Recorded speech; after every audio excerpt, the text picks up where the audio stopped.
മരണത്തേക്കാൾ ശക്തമായ ഒന്നേ ഈ ലോകത്തുള്ളൂ. അത് പ്രണയമാണ്. നൂറ്റാണ്ടുകൾക്കിപ്പുറവും ലോകം ഒരേ വികാരത്തോടെ വായിച്ചു തീർക്കുന്ന ഷേക്സ്പിയറുടെ ആ പ്രണയകാവ്യം റോമിയോ ആൻഡ് ജൂലിയറ്റ് ഭാഗം 3. റോമിയോയും ജൂലിയറ്റും തങ്ങളുടെ പ്രണയം പരസ്പരം പറഞ്ഞതിനു ശേഷമുള്ള ആദ്യത്തെ പ്രഭാതം പൊട്ടിവിരിഞ്ഞു. ജൂലിയറ്റിനെ പറ്റിയുള്ള ചിന്തകൾ മതിക്കുന്ന ഹൃദയവുമായി റോമിയോ സന്യാസി വര്യനായ ഫാദർ ലോറൻസിനെ കാണുവാനായി വൈദിക ആശ്രമത്തിലേക്ക് തിരിച്ചു. തനിക്ക് എന്ത് പ്രശ്നമുണ്ടായാലും റോമിയോ ഉപദേശം തേടിയിരുന്നത് എപ്പോഴും ഫാദർ ലോറൻസിൽ നിന്നായിരുന്നു. റോമിയോയുടെ പുതിയ തീവ്ര അനുരാഗത്തെപ്പറ്റി അറിയാനിടയായപ്പോൾ ഫാദർ ലോറൻസിന് അല്പം അതിശയം തോന്നി.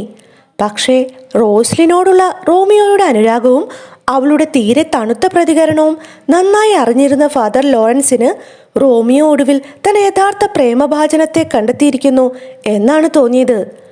ആദ്യ നോട്ടത്തിൽ തന്നെ അവൾക്ക് അനുഭവപ്പെട്ട അനുരാഗത്തിൻ്റെ തീവ്രതയെപ്പറ്റി മനസ്സിലാക്കിയപ്പോൾ ആ പ്രേമത്തിൻ്റെ സാഫല്യത്തിനായി എന്ത് ചെയ്യുവാനും ഫാദർ തയ്യാറായി. റോമിയോയും ജൂലിയറ്റും തമ്മിലുള്ള ഒരു വൈവാഹിക ബന്ധം മൊണ്ടേഗോ കാപ്പുലറ്റ് കുടുംബങ്ങൾ തമ്മിലുള്ള കുടിപ്പകയ്ക്ക് ഒരു ശാശ്വത പരിഹാരം കണ്ടെത്താൻ ഒരുപക്ഷെ സഹായിച്ചേക്കാമെന്നും ആ സന്യാസവര്യന് തോന്നി. നല്ലവനായ ആ വൈദികൻ രണ്ട് കുടുംബങ്ങളും തമ്മിലുള്ള വിദ്വേഷം ഇല്ലാതാക്കാൻ മുൻകാലങ്ങളിൽ പലപ്പോഴും കിണഞ്ഞു പരിശ്രമിച്ചിട്ടുണ്ടായിരുന്നുവെങ്കിലും അവയൊന്നും ഉദ്ദേശിച്ച ഫലം കണ്ടില്ല. ഈ ആഗ്രഹ പൂരണത്തിനും യുവാവായ റോമിയോയോടുള്ള വാത്സല്യത്താലും അവരുടെ വിവാഹം താൻ നടത്തിക്കൊടുക്കാമെന്ന് ഫാദർ ലോറൻസ് വാക്കുകൊടുത്തു. അന്നേ ദിവസം റോമിയോയുടെ ഭാവി പരിപാടികളെപ്പറ്റി അറിയാനായി തൻ്റെ പരിചാരികയെ ജൂലിയറ്റ് റോമിയോയുടെ അടുത്തേക്ക് അയച്ചു. എല്ലാ കാര്യങ്ങളും ഭംഗിയായി പുരോഗമിക്കുന്നുവെന്നും പിറ്റേന്ന് രാവിലെ തന്നെ റോമിയോയുടെയും ജൂലിയറ്റിൻ്റെയും വിവാഹം നടത്താനുള്ള ഒരുക്കങ്ങളെല്ലാം പൂർത്തിയായിരിക്കും എന്നും പരിചാരിക ജൂലിയറ്റിനെ അറിയിച്ചു. മുതിർന്നവരോട് സംസാരിച്ച് തങ്ങളുടെ വിവാഹത്തിന് മുമ്പ് അവരുടെ സമ്മതവും അനുഗ്രഹവും അഭ്യർത്ഥിക്കുവാൻ റോമിയോയ്ക്കും ജൂലിയറ്റിനും ഭയമായിരുന്നു.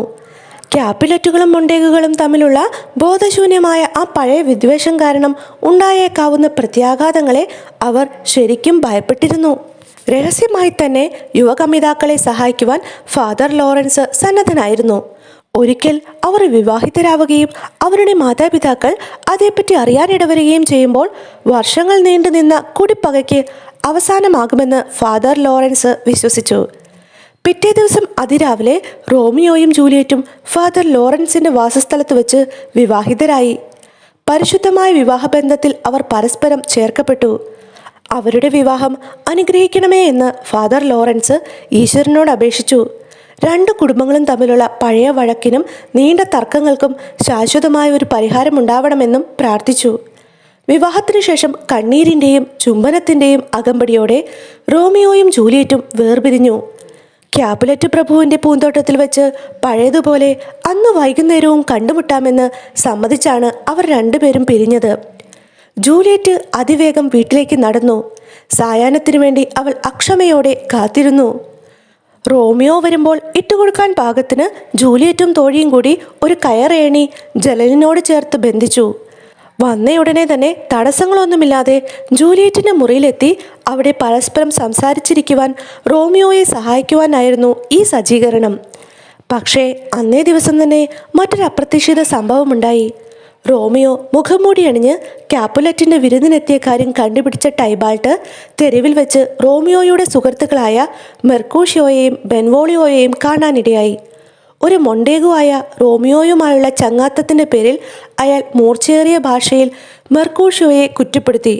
മെർക്കൂഷ്യോയും വിട്ടുകൊടുക്കാൻ തയ്യാറായില്ല. അതേ നാണയത്തിൽ തന്നെ അവൻ മറുപടി കൊടുത്തു. അപ്പോഴതാ യാദൃശികമായി റോമിയോ അതുവഴി വരാനിടയായി. ടൈബാൾട്ടിൻ്റെ ദേഷ്യം മുഴുവൻ റോമിയോയുടെ നേർക്ക് തിരിഞ്ഞു. അയാൾ റോമിയോയെ ദുഷ്ടൻ എന്ന് വിളിച്ചുകൊണ്ട് പോരിനായി വെല്ലുവിളിച്ചു. ജൂലിയറ്റിൻ്റെ കസിനായ ടൈബാൾട്ടുമായി യുദ്ധം ചെയ്യാൻ റോമിയോയ്ക്ക് തീരെ ആഗ്രഹമില്ലായിരുന്നു.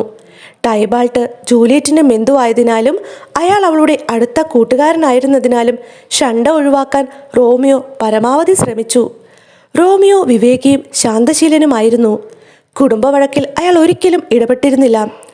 തൻ്റെ പ്രിയതമ്മയുടെ കുടുംബപ്പേരായ ക്യാപുലറ്റ് ഇപ്പോൾ കോപവും വിദ്വേഷവും ഇളക്കിവിടാനുള്ള കാരണമായല്ല, വെറുപ്പും വിദ്വേഷവും ശമിപ്പിക്കാനുള്ള ദിവ്യ ഔഷധമായാണ് റോമിയോ കണ്ടത്.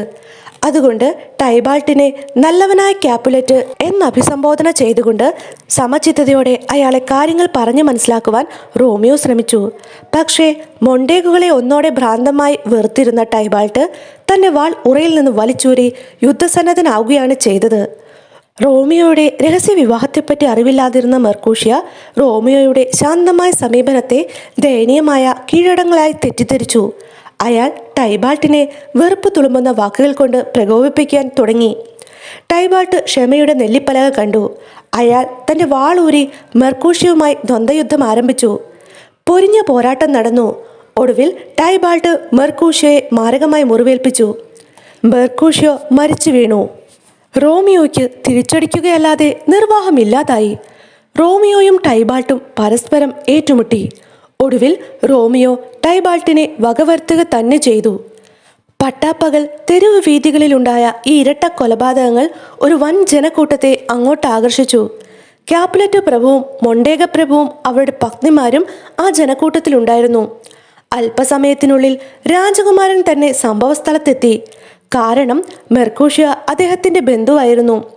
രാജകുമാരൻ ദൃക്സാക്ഷികളിൽ നിന്നും സംഭവത്തിൻ്റെ വിശദാംശങ്ങൾ ചോദിച്ചു മനസ്സിലാക്കി. അപ്പോൾ തൻ്റെ ബന്ധുവായ ടൈബാൾട്ടിൻ്റെ കൊലയാളിയായ റോമിയോയ്ക്ക് കഠിന ശിക്ഷ നൽകണമെന്ന് ക്യാപുലറ്റ് പ്രഭി രാജകുമാരനോട് അഭ്യർത്ഥിച്ചു. അങ്ങനെ അവർ തൻ്റെ മരുമകനെതിരായി തിരിഞ്ഞു. പക്ഷേ റോമിയോ തൻ്റെ മകളെ രഹസ്യമായി വിവാഹം കഴിച്ച് തൻ്റെ മരുമകനായി മാറിയെന്ന സത്യം അവർക്ക് അറിഞ്ഞുകൂടല്ലോ. പക്ഷേ മൊണ്ടേഗു പ്രഭി തൻ്റെ മകന് വേണ്ടി വീറോടെ വാദിച്ചു. മെർക്കൂഷ്യയെ കൊലപ്പെടുത്തുക വഴി ടൈബാൾട്ട് തൻ്റെ ജീവൻ രാജ്യത്തെ നിയമത്തിന് വിട്ടുകൊടുത്തു കഴിഞ്ഞിരുന്നുവെന്നും അതിനാൽ അയാൾ തികച്ചും അർഹിച്ചിരുന്ന ശിക്ഷ തൻ്റെ മകൻ മനഃപൂർവ്വമല്ലെങ്കിലും നൽകിയെന്നേ ഉള്ളൂ എന്നുമായിരുന്നു പ്രഭിയുടെ വാദം. രണ്ട് പ്രഭിമാരുടെയും അഭ്യർത്ഥനകൾ രാജകുമാരൻ സശ്രദ്ധം കേട്ടു. പക്ഷേ തെളിവുകൾ കലങ്കുഷമായി പഠിച്ചതിനു ശേഷം അദ്ദേഹം റോമിയോയെ വെറോണയിൽ നിന്നും നാട് കടത്തുവാനാണ് വിധിച്ചത്. അങ്ങനെ തൻ്റെ വിവാഹ ദിവസം തന്നെ റോമിയോ തൻ്റെ പ്രിയതമയുടെ അർദ്ധസഹോദരനെ വധിച്ചു എന്ന വാർത്ത ജൂലിയറ്റിൻ്റെ അടുത്തെത്തിയപ്പോൾ അവളത് സമ്മിശ്ര വികാരത്തോടെയാണ് സ്വീകരിച്ചത്. ആദ്യം തൻ്റെ കസിനെ വധിച്ച റോമിയോയോട് അവൾക്ക് കടുത്ത ദേഷ്യമാണ് തോന്നിയത്. പക്ഷേ ഒടുവിൽ അനുരാഗം തന്നെ മേൽക്കൈ നേടി. തൻ്റെ കസിനെ റോമിയോ കൊന്നതോർത്ത് അവളൊഴുക്കിയ ദുഃഖക്കണ്ണീർ തൻ്റെ പ്രിയതമൻ റോമിയോ ടൈബാൾട്ടിൻ്റെ വാളിനിരയാകാതെ ഇപ്പോഴും ജീവിച്ചിരിക്കുന്നുവല്ലോ എന്നോർത്തപ്പോൾ ആനന്ദാശ്രുക്കളായി മാറിയത് പെട്ടെന്നായിരുന്നു. പക്ഷേ റോമിയോയുടെ നാടുകടത്തൽ വാർത്ത വീണ്ടും അവളെ സങ്കടക്കണ്ണീരിലാഴ്ത്തി. അനേകം ടൈബാൾട്ടുമാരുടെ മരണത്തേക്കാൾ സങ്കടകരമായിരുന്നു ജൂലിയറ്റിനെ സംബന്ധിച്ചിടത്തോളം ആ വാർത്ത. സംഭവത്തിനു ശേഷം റോമിയോ ഫാദർ ലോറൻസിൻ്റെ മുറിയിൽ അഭയം പ്രാപിച്ചിരുന്നു. രാജകുമാരൻ്റെ വിധി റോമിയോയ്ക്ക് മരണത്തേക്കാൾ വേദനാകരമായിരുന്നു. വെറോണയുടെ അതിർത്തികൾക്കപ്പുറം തൻ്റെ പ്രിയതമയായ ജൂലിയറ്റിനെ വിട്ടൊരു ജീവിതം റോമിയോയ്ക്ക് ചിന്തിക്കാവുന്നതിനപ്പുറമായിരുന്നു. ജൂലിയറ്റ് എവിടെയോ അവിടമായിരുന്നു റോമിയോയുടെ സ്വർഗം.